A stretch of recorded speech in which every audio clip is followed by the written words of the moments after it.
श्री शिवाय नमस्तुभ्यम। जय महाकाल। जैसे कि आप सभी को मालूम है कि 15 जनवरी को ही मकर संक्रांति मनाया जाएगा। बहुत सारे लोगों को डाउट है अभी भी कि मकर संक्रांति आखिर कब माना जाए, 14 तारीख या 15 तारीख को। तो हिंदू कैलेंडर के अनुसार 15 जनवरी को ही मकर संक्रांति का यह शुभ पर्व माना जाएगा। और आपको मकर संक्रांति के दिन करना है बहुत ही अच्छा उपाय।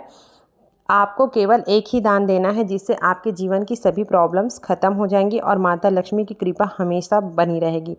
तो सबसे पहले मैं आपको समझा रही हूँ कि हम 15 जनवरी को ही मकर संक्रांति को क्यों माने। देखिए, हमारे हिंदू धर्म में क्या होता है, जब भी उदया तिथि होता है ना, तो उदया तिथि में जो दिन पड़ता है, जो समय पड़ा जाता है, उसी को ही माना जाता है। तो इस बार जो हो रहा है ना, वो 15 तारीख को ही उदया तिथि मानी जाएगी, इसलिए मकर संक्रांति 15 तारीख को ही दिन सोमवार को माना जाएगा। इस दिन क्या होता है कि तो इस बात पे निर्भर करता है कि सूर्य कब धनु राशि को छोड़ के मकर राशि में प्रवेश कर रहा है, और मकर राशि में प्रवेश करना ही मकर संक्रांति कहलाता है। इसलिए 15 जनवरी को ही मकर संक्रांति माना जाएगा, क्योंकि यह ना 14 तारीख का जो रात है ना, उसके बाद ही मतलब 2:45 में ही मकर राशि में प्रवेश कर रहा है। तो वो 15 तारीख लग जाएगा। फिर 15 तारीख को ही उदया तिथि के हिसाब से संक्रांति मनाई जाएगी। और इस दिन जो भी आप दान देते हो, जैसे कि आपके हिसाब से जो भी दान होता है, आप जो दान करते आए हो, दान का बहुत ही ज़्यादा महत्व होता है। तो इस दिन आप दान अवश्य किया कीजिए। काले तिल का दान सबसे सर्वश्रेष्ठ माना गया है ना। आप मंदिर में गरीबों को, जिसको भी आप दान देना चाहते हैं, तो आप दान दे सकते हैं। और साथ ही साथ इस दिन बहुत ही पवित्र नदी स्नान भी बहुत शुभ माना गया है। ऐसा माना जाता है यदि आप इस दिन गंगा में डुबकी लगाते हैं, गंगा नदी का स्नान करते हैं, तो आपके जो भी पाप है वह मुक्त हो जाते हैं। यदि आप गंगा नदी में नहीं नहा सकते हैं, तो आप किसी भी जैसे आप अपने घर में नहाएंगे ना, तो आप क्या करेंगे, अपने घर की बाल्टी में, नहाने वाली बाल्टी में थोड़ा सा गंगा जल डाल के भी आप स्नान कर सकते हैं। तो इससे आपको पूरे पुण्य की प्राप्ति होगी। देखिए, इस दिन आपको पूजा पाठ, स्नान, जप, तप, दान का बहुत ज़्यादा विधान माना जाता है। और शास्त्रों में भी निहित है कि मकर संक्रांति पर सूर्य देव उत्तरायण में होते हैं, और इस समय जो देवताओं के लिए दान दिया जाता है, यह दान का ही महत्व होता है। और इसमें प्रकाश में भी बहुत ज़्यादा वृद्धि होती है। और सुबह उठकर यदि आप सूर्य देव को, उस दिन आपको सूर्य देव को जल देना ही देना है, ठीक है, इस दिन, क्योंकि यह सूर्य देव का ही माना जाता है, क्योंकि सूर्य देव उत्तरायण होते हैं। तो इस दिन आप सूर्य देव को अर्घ जरूर दें। इसमें थोड़ा सा लाल कुमकुम डाल सकते हैं, थोड़ा सा काला तिल भी डाल के आप अर्घ दे सकते हैं। तो चलिए, अब मैं बताती हूँ आपको कि आपको मकर संक्रांति के दिन आपको तिल की लड्डू के साथ करना है एक बहुत ही सुंदर उपाय। देखिए, मैंने आपको बता दिया कि आपको 15 तारीख को ही क्यों मनाना है, और 14 को तो मकर संक्रांति नहीं है। तो आप 15 तारीख को ही मकर संक्रांति माने, और 15 तारीख को ही जो भी दान देना चाहते हैं, वह दान आप 15 तारीख को ही करें। क्योंकि ना 15 जनवरी को सुबह 7 बजे से शुरू हो जाएगा, और सूर्यास्त को शाम को 5:36 तक रहेगा। तो इसमें स्नान दान जब तब आप कर सकते हैं। और मकर संक्रांति का जो महापुण्य काल है ना, वह प्रातः काल 7 बजे से प्रातः काल 8:46 तक रहेगा।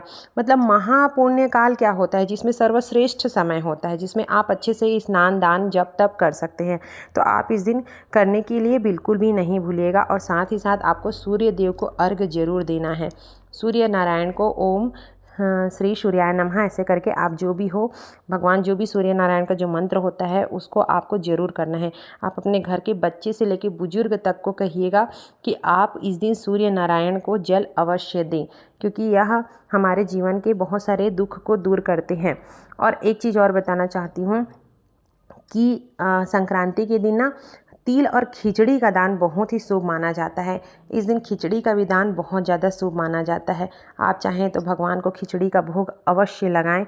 और इस बात को आप हमेशा याद रखना, गुरुजी भी बताए थे कि मकर संक्रांति में खिचड़ी बनना भी चाहिए और खिचड़ी का दान भी करना चाहिए, है ना। आप तिल का लड्डू तो बनाओगे, तिल का लड्डू के बगैर तो यह पूजा अधूरी ही है। तो आप क्या करोगे, जो भी ज़रूरतमंद हो, जो भी ब्राह्मण हो, उनको खिचड़ी, गुड़, काला तिल, ऊनी कपड़े आदि दान कर ही सकते हैं। और सूर्य भगवान का भी आशीर्वाद आपके साथ हमेशा रहेगा, क्योंकि ऐसा माना जाता है कि मकर संक्रांति से सूर्य के उत्तरायण होने पर देवताओं का सूर्योदय होता है और दैत्यों का सूर्यास्त होने पर उनकी रात्रि प्रारंभ होती है ना। तो उत्तरायण में दिन बड़े और रातें क्या होती है, छोटी होती है। तो आप क्या करें, इस दिन सूर्य जी को अर्घ जरूर दें। और मैं बता रही हूँ आपको एक सबसे अच्छा उपाय। देखो मैंने यहाँ पे लिखा है कि आप मकर संक्रांति के दिन एक चुपके से आपको क्या करना है, दान करना है बिना बताए। मतलब गुप्त लक्ष्मी का दान है ये। कौन सी गुप्त लक्ष्मी का? गुप्त मतलब क्या होता है, जिस दान को कभी बताया ना जाए। तो आप याद रखना, आपके घर में, सभी के घर में तिल की लड्डू तो बनेगी ही। तो आप क्या करेंगे, जब आप मंदिर में या ब्राह्मण को जब आप तिल की लड्डू दान करें ना, तो आपको क्या करना है, इस लड्डू के अंदर एक सिक्का जरूर डालना है। सिक्का डालना कैसे है, मैंने यहाँ पे लिखा है कि तिल के लड्डू बनाने की सरल विधि। जब आप तिल की लड्डू बनाए ना, तो जब आप ये लड्डू ना बनाएं, बस आपने तिल में गुड़ मिक्स किया है, उसी दौरान क्या करना, एक एक का ऐसे सिक्का डाल देना। 1 का हो, 5 का हो, 10 का हो, आपका जो भी हो, आप ऐसे सिक्का डालना और तिल के लड्डू गोल गोल बनाते जाना।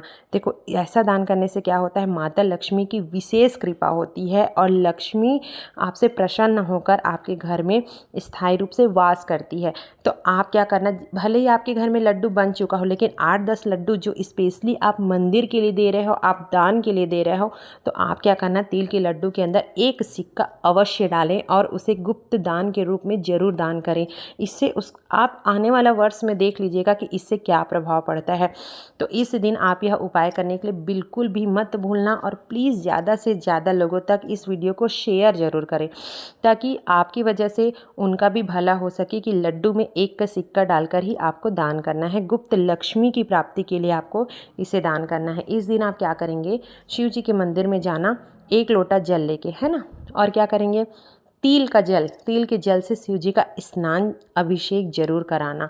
इससे क्या होगा, विष्णु भगवान की असीम कृपा रहेगी और भोले बाबा जी आपसे प्रसन्न हो जाएंगे और आपकी जो भी मनोकामना है पूर्ण जरूर करेंगे, क्योंकि तिल का दान महादान माना जाता है और विष्णु भगवान, माता लक्ष्मी तिल से बहुत ही प्रसन्न होते हैं।